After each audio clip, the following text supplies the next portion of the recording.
কলকাতার অথেন্টিক স্টাইলে সরিষা ইলিশ রান্না করেছিলাম, আর এই সরিষা ইলিশটা খেতে যে এত বেশি ভালো হবে আমি চিন্তাও করতে পারিনি।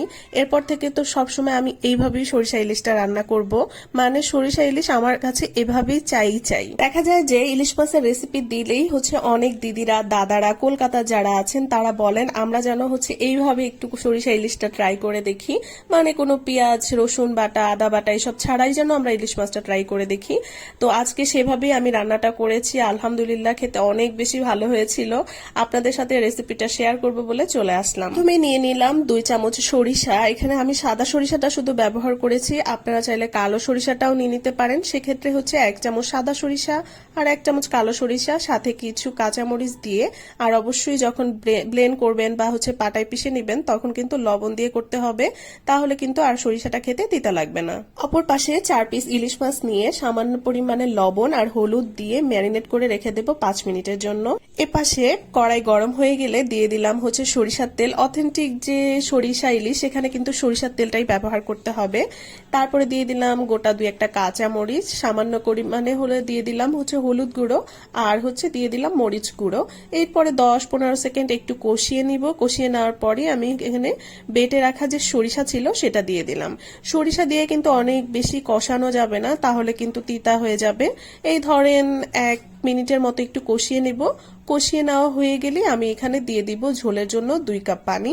আপনারা গ্রেভি যে যেমন খাবেন সেই অনুযায়ী আপনারা ঝোলটা ব্যবহার করবেন। ঝোলের পানিটা দিয়ে আমি 1-1.5 মিনিট পর্যন্ত অপেক্ষা করব। তারপরে এখানে দিয়ে দিব মেরিনেট করা ইলিশ মাছগুলো। আমরা যারা বাংলাদেশি আছি আমরা কিন্তু সচরাচর ইলিশ মাছে কালো জিরাটা ব্যবহার করি না, কিন্তু কলকাতার যারা আছেন তারা কিন্তু এই যে সরিষা ইলিশ বা যে কোনো ইলিশ রান্নার ক্ষেত্রে কালো জিরাটা ব্যবহার করে। আর এটা সত্যি অন্যরকম সুন্দর একটা রেসিপি, অনেক বেশি ভালো লেগেছে আমার কাছে। একটা জিনিস খেয়াল করবেন, সরিষা দিয়ে বেশিক্ষণ কিন্তু রান্না করা যাবে না, তাহলে কিন্তু সরিষা যে রান্নাগুলো সেগুলো কিন্তু তিতা লাগে খেতে।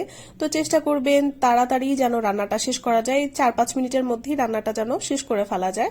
সরিষাটা ওইভাবেই ব্যবহার করতে হবে। আর দেখা যায় যে ইলিশ মাছ রান্নার ক্ষেত্রে আসলে অনেক বেশি কিন্তু জালের দরকার নেই, খুব তাড়াতাড়ি কিন্তু ইলিশ মাছ রান্নাটা হয়ে যায়। আমি একটু লবণ টেস্ট করে দেখছিলাম, আমার কাছে মনে হলো আর একটু লবণ লাগবে। আরো কিছুটা লবণ দিয়ে আরো 1-1.5 মিনিটের মতো একটু ফুটিয়ে নিব।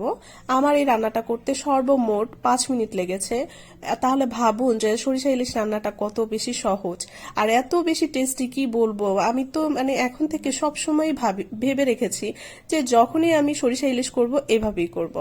শেষে ফ্লেভারের জন্য কিছু কাঁচামরিচ দিয়ে দিয়েছি। আর হ্যাঁ, আমি একটা জিনিস দিয়েছি এখানে, সেই বিষয়টা স্কিপ হয়ে গিয়েছে, সেটা নামানোর একদম 10 সেকেন্ড আগে আমি উপর থেকে কিছুটা কাঁচা সরিষার তেল ব্যবহার করেছি। এতে করে কিন্তু ফ্লেভারটা অনেক বেশি সুন্দর আসে। দেখতেই পাচ্ছেন তেলটা উপরে ভেসে এসেছে আর কালারটা দেখতে মাশাআল্লাহ কত বেশি সুন্দর হয়েছে, তাই না? আপনাদের কাছে কি এখনই এটা অনেক বেশি লোভনীয় লাগছে না? আর আমরা যখন খেয়েছি ভাবেন যে কত বেশি টেস্ট ছিল। আর এই যে দেখতেই পাচ্ছেন, অনেকেই বলতে পারেন যে অনেক বেশি গ্রেভি রেখে ফেলেছি, কিন্তু সত্যি বলতে মাছ ছিল আমাদের, কিন্তু কোনো ঝোল আমাদের অবশিষ্ট ছিল না। আমরা দুজন মানুষ খুব চেটে পুটে একদম খেয়ে নিয়েছি। মাশাআল্লাহ অনেক ভালো ছিল। আপনারা কারা কারা এইভাবে সরিষা ইলিশটা বাসায় ট্রাই করেছেন অবশ্যই কমেন্টস করে জানাইয়েন। আর কারা যদি কেউ কখনো ট্রাই না করে থাকেন তাহলে একবার এভাবে বানিয়ে খাবেন, আশা করছি আপনারা অনেক বেশি সারপ্রাইজড হয়ে যাবেন। তো কেমন লাগলো রেসিপি জানাইয়েন, আর যদি ভালো লাগে তাহলে কিন্তু ভিডিওটা একটু শেয়ার করে দিয়েন। তো আজকের মতো সবার কাছ থেকে বিদায় নিয়ে নিচ্ছি, দেখা হবে নতুন কোনো রেসিপিতে নতুন করে। সবার কাছ থেকে আল্লাহ হাফেজ।